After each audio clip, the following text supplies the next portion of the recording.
Joint operating policy on the response to suspected or confirmed gas leaks.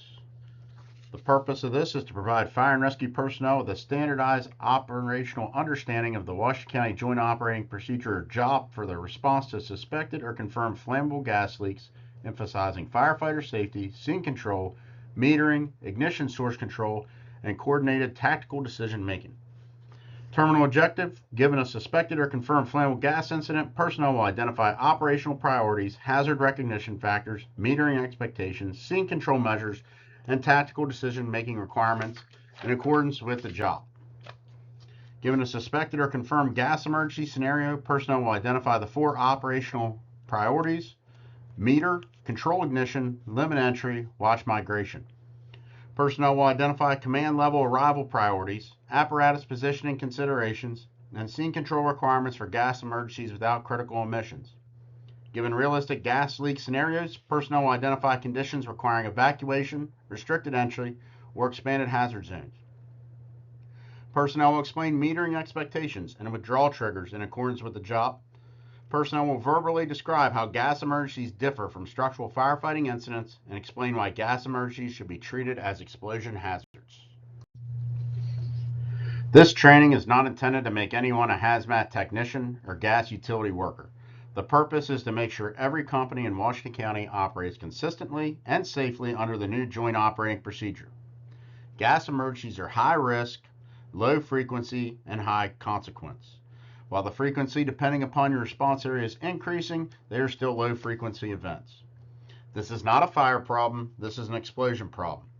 One of the largest operational mistakes firefighters make is treating gas leaks like smoke investigation or alarm calls. At a structure fire, we move toward the problem. At a gas leak, we first control the scene and reduce ignition risk. This JOP exists because city and county incidents must be handled consistently. Firefighter safety concerns exist, responder freelancing creates unacceptable risk, and gas migration hazards are frequently underestimated. Our operational emphasis needs to be that personnel must immediately change our mindset: explosion prevention before aggressive action. Why do we need a system-wide joint operating procedure? Prior responses to gas emergencies vary significantly between jurisdictions, officers, and individual companies. Some common historical problems were crews entering too early, poor apparatus positioning, freelancing, lack of metering, uncontrolled ignition hazards, inconsistent evacuation. The purpose of this is that whether we're in Hagerstown, Sharpsburg, Hancock, Smithsburg, Williamsport, or anywhere in the county, that the response expectations are the same. Mutual aid companies should immediately understand where command will be, where staging occurs, our hazard zones, entry expectations, and withdrawal expectations. This standardization improves safety. Our operational emphasis here is that consistency reduces firefighter risk. Everything within this JOP revolves around 4 priorities with our operational philosophy of meter, control ignition, limit entry, watch migration. Meter. We cannot solve hazards we do not understand. We need to meter before action, confirm our hazard, identify spread, and check the adjacent occupancy. Control ignition. Common ignition sources include electrical switches, HVAC equipment, appliances, vehicles, phones, static electricity. We, as responders, do not want to be the ignition source. Limit entry. This is a major cultural shift. Historically, firefighters go inside. Under this policy, we limit entry unless we have a confirmed life hazard or it's been metered safe. No freelancing. Watch migration. Gas does not always stay where released. We need to make sure we're checking basements, sewer systems, crawl spaces, and adjacent buildings. The hazard may not be where the leak is. Our operational emphasis is that this slide is the foundation of the class. Meter, control ignition, limit entry, watch migration. This is not intended to be a chemistry lesson. This is operationally relevant information that changes how we think about migration, metering, and hazard location as we look at natural gas versus propane. Both natural gas and propane create explosion hazards. Both can kill firefighters and civilians. The operational difference is primarily how they tend to behave and where they may collect. Natural gas is typically methane-based, lighter than air, tends to rise when released. Operationally, crews should expect migration into attics, upper void spaces, ceiling voids, upper floors, and utility penetrations. If we know or suspect natural gas, crews should be thinking about metering high and checking areas where gas may rise and accumulate. Do not stop metering at floor level. Even though natural gas rises, it can still migrate into basements and concealed spaces depending upon building construction, utilities, confinement, and airflow. Never assume 1 meter reading tells the whole story. Propane. Propane is heavier than air, tends to settle low, frequently accumulates in confined or below grade spaces. Operationally, crews should prioritize basements, crawl spaces, utility trenches, low points, storm drains, confined spaces. If natural gas makes us think high, propane should make us think low. Historically, firefighters associate propane with tanks behind rural homes. While that still exists, portions of Washington County also have propane utility systems that function similarly to natural gas with underground distribution and meter systems. Do not assume a meter means natural gas. Gas type helps inform where we meter first, but it never eliminates the need for a complete survey. Both fuels require high, mid, and low metering, interior and exterior checks, adjacent occupancy monitoring, and migration consideration. Metering drives decisions. Assumptions get firefighters hurt.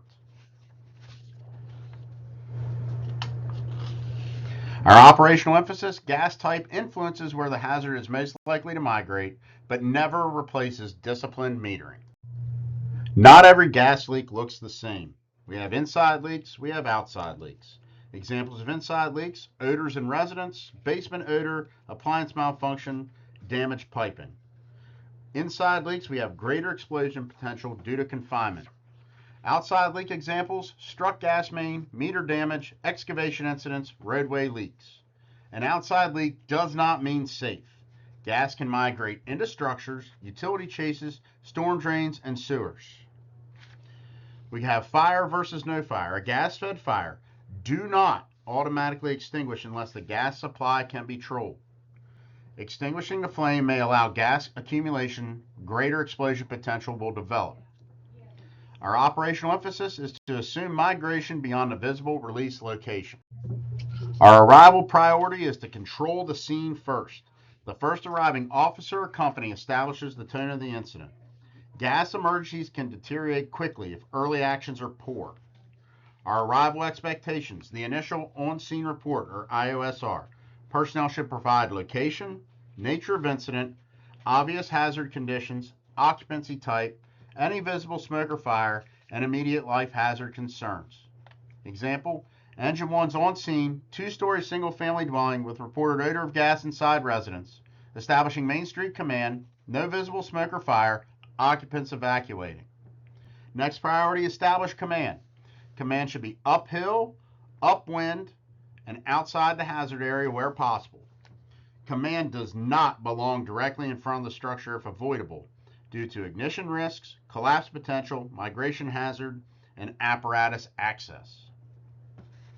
Next, we must identify the incident profile. The first due company should rapidly determine whether this is an inside or an outside leak. If it's inside, we have higher confinement and greater explosion risk. If it's outside, we have a greater migration concern, utility, and excavation hazards. Fire versus no fire. This changes tactics dramatically. We also need to be worried about our occupancy type, whether we have a single family, an apartment, a commercial, or below grade concerns. Occupancy affects survivability and migration concerns. Assume migration. Gas may exist beyond the point of leak, inside adjacent buildings, below grade, or in utility chases. The hazard may not be where the smell is the strongest. Our operational emphasis here is gas emergencies reward disciplined actions. Slow is smooth, smooth is fast. Apparatus positioning. This is one of the biggest operational changes in the joint operating policy is apparatus positioning. Historically, fire apparatus often stop directly in front. At gas incidents, that may place apparatus in migration path, inside the hot zone, near ignition hazards, or in the blast area. The preferred positioning is a corner approach when possible. The advantages to the corner approach are safer apparatus location, preserving access, reducing ignition risk, easier expansion of hazard zones. We want to avoid idling apparatus near the release, unnecessary vehicle movement, or positioning over suspected underground leak areas, including manhole covers. On large incidents for major leaks, companies may stage farther away than firefighters are accustomed to. Just because you cannot immediately see the hazard does not mean it is not present. Vehicle traffic itself can become an ignition risk. Some examples of that are hot exhaust, electrical systems, and ignition systems. Our operational emphasis: apparatus placement is a safety decision. Do not accidentally place crews and equipment inside the prop. Control zones. Gas incidents require formal hazard zones, just like any hazardous material incident. They are not optional. The hot zone includes the entire structure, attached structures, or the immediate hazard area. Our minimum distances for a minor leak is 350 feet, or in towns, approximately 2 residential properties. For a major leak, 500 feet, or approximately 1 city block. Explosion hazards can extend further than expected, and migration may be unseen. Our warm zone. Purpose is to control movement. The warm zone is used for staging, accountability, recon preparation, limited personnel movement. No freelancing, and only assigned personnel operating. The cold zone is used for the command post, EMS, support operations, the media, and utility coordination. Command should remain in the cold zone whenever possible. For zone expansion, when meter readings worsen, we expand our zones early. We do not want to wait until conditions deteriorate. Our operational emphasis: big zones early are easier than evacuating after deterioration. This may be the most single important slide of the class. Metering is mandatory. Combustible gas indicator, lower explosive level monitoring is non-negotiable. We do not guess, we meter. What do we meter? High, we're looking for gas movement upward. Mid, occupied breathing area. Low, basements, crawl spaces, confined areas. Some gases migrate differently. Never assume one reading tells the entire story. We also meter interior and exterior. We do not stop at the front door. We meter around the structure, utility penetrations, adjacent structures, basements, and utility spaces. Gas migration frequently extends beyond the original release. We do continuous monitoring. Readings will change. What is safe now may not be safe in 5 minutes, and our meters stay operating. Our major culture point: firefighters often want to act first and meter second. We need to reverse that thought process and meter before action. Our operational emphasis: metering drives decisions. No meter equals no informed decision. This slide may be the most operationally important slide in the class, as this establishes non-negotiable withdrawal conditions. These are not suggestions, judgment calls, optional considerations. These are automatic triggers for immediate withdrawal. Withdrawal trigger number 1: any open air reading. If personnel obtain a combustible gas reading in an unconfined exterior space, open atmosphere, outdoor area, that means migration is occurring beyond expected containment. Gas outside where it should dissipate is a major warning sign. Some examples would be the front yard, sidewalk, neighboring property, roadway, or open basement walkout. Immediate actions: back crews out, expand the hazard zone, reassess, continue monitoring. Withdrawal trigger number 2: 10% greater than or equal to of your LEL. At or above 10% lower explosive limit, the atmosphere is becoming increasingly hazardous. This means conditions are changing toward flammable range. Personnel should withdraw immediately, reassess, expand control zones, and reevaluate entry. We do not want to wait for conditions to get worse. Firefighters often struggle with withdrawal. At fires, we push in. At gas leaks, we back out when indicators worsen. That discipline prevents catastrophic outcomes. Our operational emphasis here is that withdrawal is not failure. Withdrawal is disciplined risk management. Entry discipline. This is likely one of the largest cultural changes. Historically, many companies automatically enter structures on odor investigations. Under this policy, entry becomes limited and controlled. No entry unless option 1, metered safe. Conditions must support safe investigation. Entry should occur deliberately, with assignment, and under accountability. Option 2, confirmed life hazard. Examples include trapped occupant, unconscious victim, visible rescue need. This becomes a rapid in, rapid out rescue, not prolonged investigation. Life hazard changes tactics, but risk still must be managed. Recon team concept. Entry is not random. Personnel are assigned specific recon objectives, such as meter the basement, identify leak source, confirm conditions, locate victims. Full PPE and SCBA. Even without fire, unknown atmosphere exists. SCBA remains mandatory. 2 in and 2 out. No exceptions outside confirmed rescue. Accountability remains critical. Our operational emphasis, limited entry, reduces exposure and ignition risk. Control ignition sources. Firefighters frequently underestimate ignition hazards. At gas incidents, even normal activities can trigger catastrophe.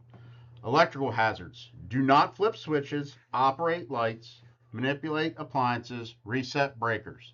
Even a small spark may ignite gas. Vehicles. We have apparatus, civilian vehicles, and traffic flow. All create ignition risk. Examples include electrical systems, hot exhaust, starter systems. This reinforces our earlier apparatus positioning discussion. Utility control. Electrical utility may need secure. However, personnel should not unnecessarily manipulate systems. Utility company involvement matters. Occupant control.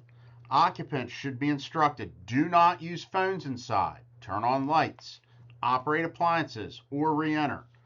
Occupants often accidentally worsen hazards.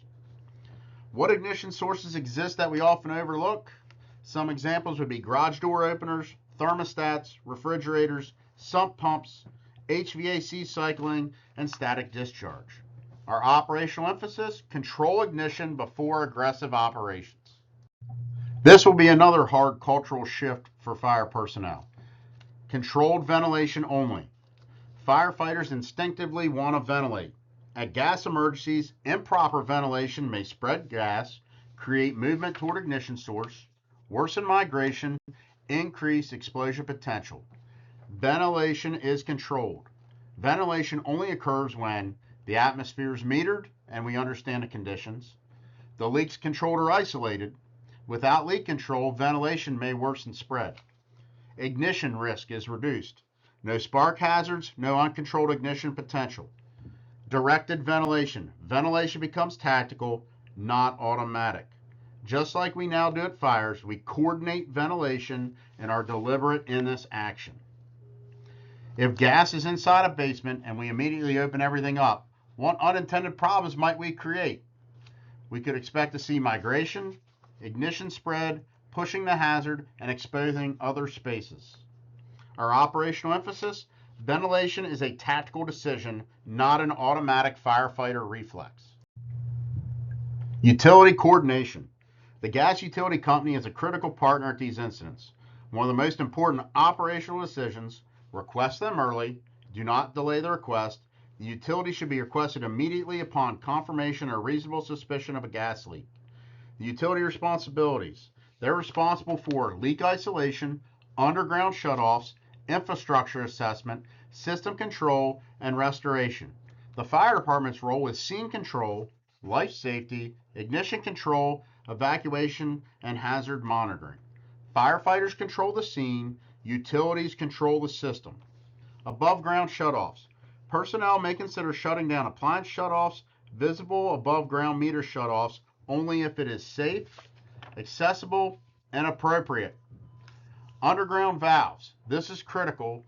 Personnel shall not operate underground gas valves. Reason being that you need specialized knowledge.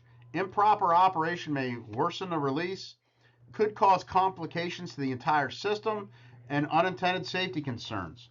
Underground utility control remains utility responsibility only.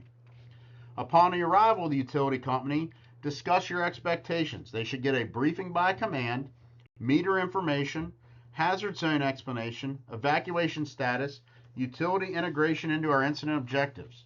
Command remains command. The utility company becomes a technical partner. Our operational emphasis: call early. Do not wait until conditions worsen. Gas-fed fire operations. This is often one of the hardest concepts for firefighters. At structural fires, we put fire out. At gas-fed fires, the fire may actually be controlling the hazard. Why? The burning gas is actively consuming fuel.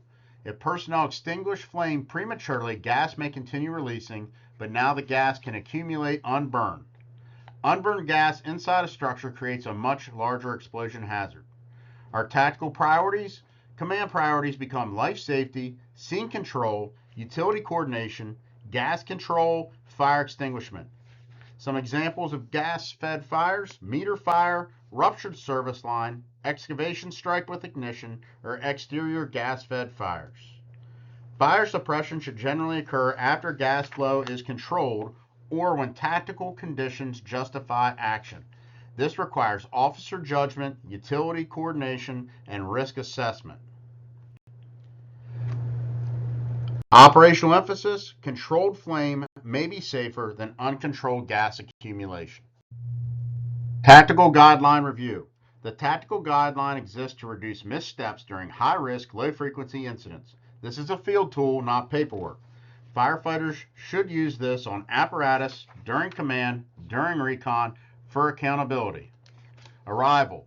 We're looking for radio report, command, water supply instructions, leak type, and migration concerns. We have to establish our control zones: hot, warm, and cold. Metering: high, mid, and low, interior and exterior, and adjacent occupancies.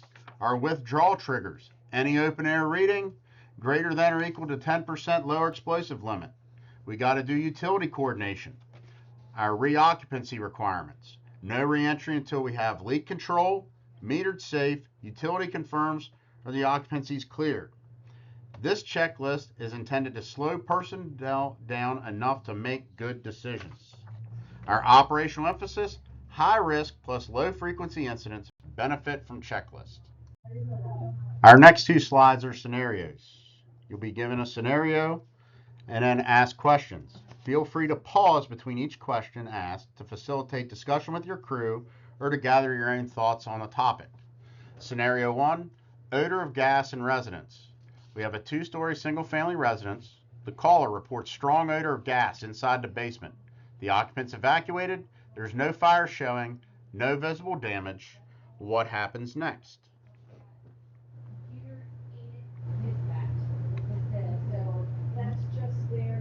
Our arrival priorities: where do you position apparatus?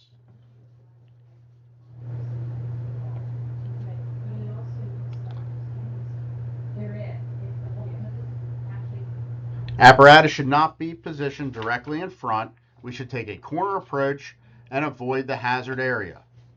Where will command be set up?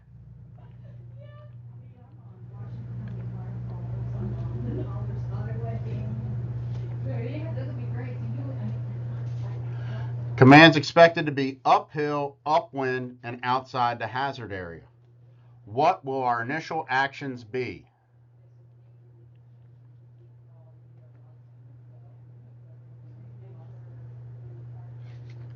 We should give our radio report, evacuation confirmation, CGI deployment, establishment of hot and warm zones, and request the utility. Entry question: do we automatically go inside?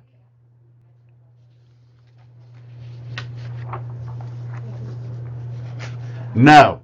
We must determine our meter conditions, our life hazard, and our risk. Metering discussion: where are you checking?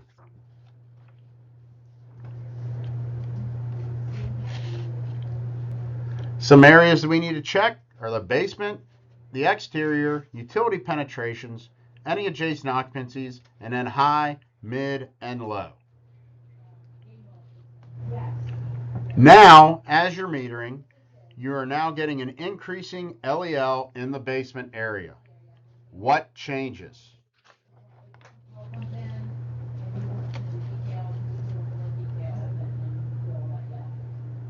With those changes, we need to reassess, have accountability of personnel, have a withdrawal consideration, and reevaluate our hazard zones. Our operational emphasis, we control the scene before we control the leak. Scenario 2, excavator strikes gas main. In this scenario, an excavator strikes an underground gas main in the roadway. Loud gas release audible, strong odor present, nearby businesses are occupied. Traffic is moving through the area with no fire present. What are your priorities?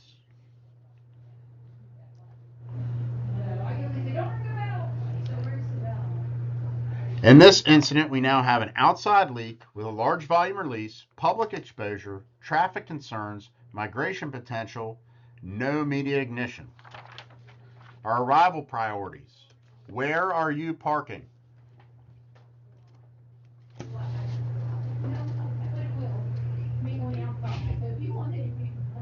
We should position our apparatus outside the hazard area, uphill, upwind if possible, avoid placing it near the release, and maintain roadway access.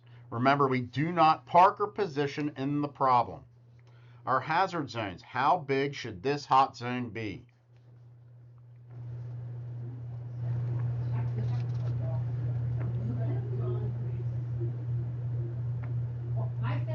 With our factors of a loud gas release audible and strong odor present, this would be indicative of a major leak with a 500-foot minimum or one city block if you were in an urban area, and expand that if necessary.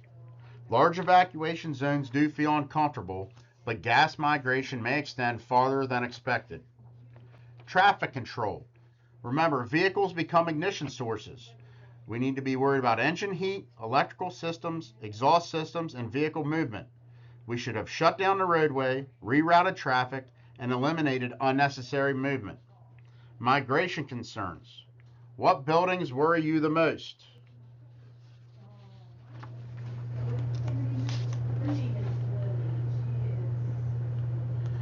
In this leak, we should be worried about basements, adjacent businesses or residences, sewer-connected structures, and below-grade occupancy. The outside leak does not mean outside hazard. In this incident, you get off and you obtain open-air LEL readings near the sidewalk. What changes?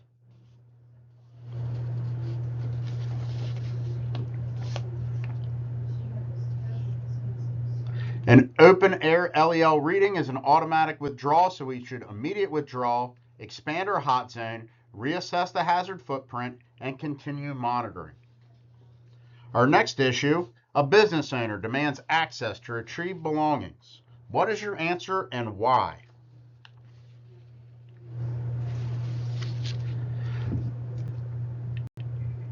The business owner should not be allowed entry because life safety overrides inconvenience.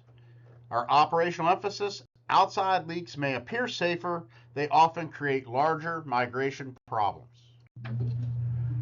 Remember our operational philosophy: meter, control ignition, limit entry, watch migration.